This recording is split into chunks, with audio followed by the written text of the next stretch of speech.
all gathered here today to commemorate the rich legacy of the Parliament of India in this historic Central Hall. When we talk about Indian parliamentary heritage, the hallowed precinct of this Parliament House and the Central Hall, where we have gathered today, hold a very special significance. The Constitution of India is the bedrock of Indian democratic polity. It is in this very central hall that the Constituent Assembly held its sittings from 1946 to 1949, spanning a period of 2 years, 11 months, and 17 days.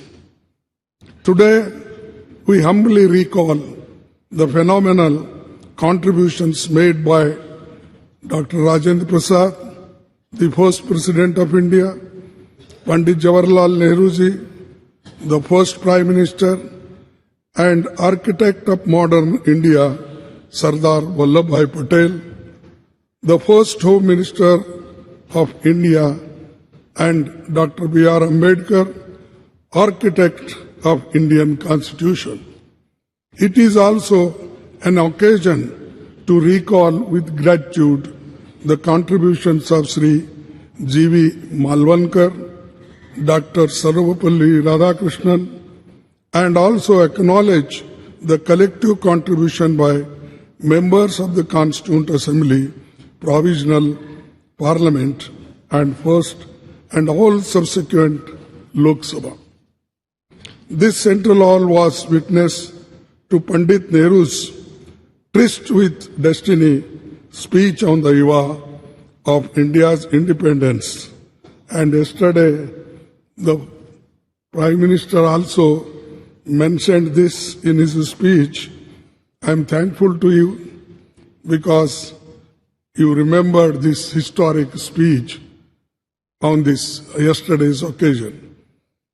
Sir, the India's independence during his speech, the Pandit Nehruji inter alia stated, which I quote, long years ago we have made a tryst with destiny, and now the time comes when we shall redeem our pledge, not wholly or in full measures, but very substantially. At the stroke of the midnight hour, when the world sleeps, India will awake to life and freedom.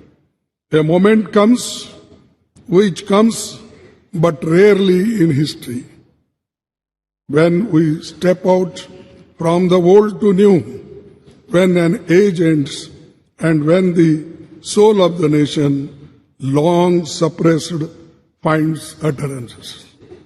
As the clock struck 12, all the members of the Constituent Assembly took the following pledge. At this solemn moment, when the people of India, through suffering and sacrifices, have secured freedom, I, a member of the Constituent Assembly, do dedicate myself in all humility to the service of India and her people, to the end that this ancient land attain her rightful and honored place in the world, and make her full and willing contribution to the promotion of the world peace and the welfare of the mankind. These words spoken on the day of this historic speech of Pandit Jawaharlal Nehru ji. I wish to emphasize at this juncture that this is all due to the collective and dedicated effort by parliamentarians cutting across the party lines over the past 7.5 decades. This rich legacy has formed a strong foundation for India's growth as a powerful democratic nation. Every nook and corner of the Parliament House has witnessed the evolution of our parliamentary democracy over the past 75 years. As we bid adieu to the Parliament House and move to the new Parliament building today, I am overwhelmed with emotions and tinge of pathos. We would, of course, be continuing our parliamentary duties in the new Parliament building, but will miss the Parliament House. The success of the institution lies in the upholding constitutional values and ideals. The idea that institutions are sacrosanct and essential for the success is a fundamental principle in governance and development.